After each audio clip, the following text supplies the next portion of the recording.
என்று தள்ளி போடுவதற்கு முயற்சி செய்யறாங்க. அது கண்டனத்துக்குரியது. மக்கள் போராட்டம் பண்றாங்க. இப்படி மக்களோட ஆட்சி தேவையா? திமுக காரன் பேசுறதெல்லாம் என்ன பேசுறாங்க? எடப்பாடி பழனிசாமி எப்படி பாரதிய ஜனதா கட்சியோட கூட்டணி வைக்கலாம்? ஏங்க இது நம்ம கட்சி தானே, கூட்டணி வைக்கலாம்ல? இவங்க என்னங்க கசக்குது? இவன் ஏன் எரிச்சல் பண்றாங்க? அதிமுகவும் பாரதிய ஜனதாவும் என்னைக்கு கூட்டணி வைக்கிறோ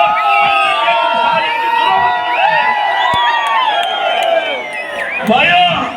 2026 தேர்தலில் அனைத்து இந்திய அண்ணா திராவிட முன்னேற்ற கழக தலைமையில் அமைக்கப்பட்ட கூட்டணி வெற்றி கூட்டணியாக அமையும்.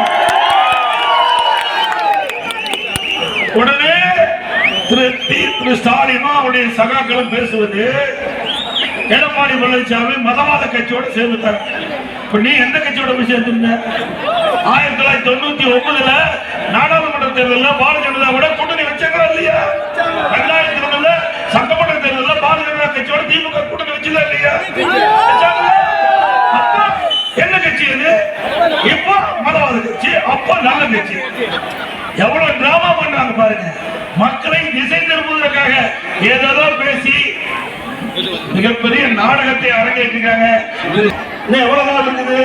8 மாசம் தான் இருக்கு. 8 மாசம் தான் ஆட்சி இருக்குது. இந்த 8 மாசத்துல எப்படி இதெல்லாம் தீர்த்து எடுத்தீங்க?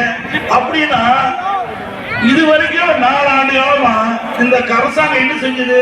46 பிரச்சனை இருக்குன்னு தெரியுதுல்ல? ஏன் 4 வருஷம் தூக்கிட்டு இருந்தீங்க? உங்களுக்கு தானே அரசாங்கம் இருக்குது. உங்களுக்கு 46 பிரச்சனை இருப்பதுன்னு நீங்க நோட்டீஸ்ல அடிச்சு கொடுத்துருக்கீங்க. அப்படி இருக்கின்ற பொழுது 46 பிரச்சனை தீர்க்காத அரசாங்கம் தேவையா?